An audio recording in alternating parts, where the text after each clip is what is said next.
How to get Shein Points or how to earn Shein Points. Hello everybody, welcome back to my channel. This is me, Ben Bisnet, and today I'll guide you on how you can get Shein Points. In order to get Shein Points, you can simply open up Shein, log into your account.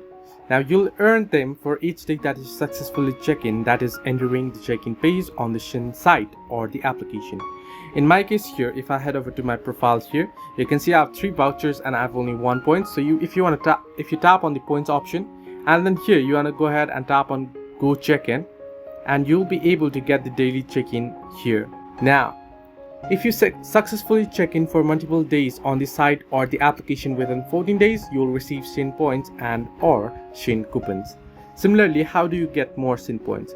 You can get more points by daily check-in. You can join on the outfit contest. You can tune in on Shein Live, participate in the show, and participate in daily marketing activities. So this is the way that you can get Shein Points. Hope this helped you. Do like and subscribe, and do not forget to leave a comment down below if you have any further issues.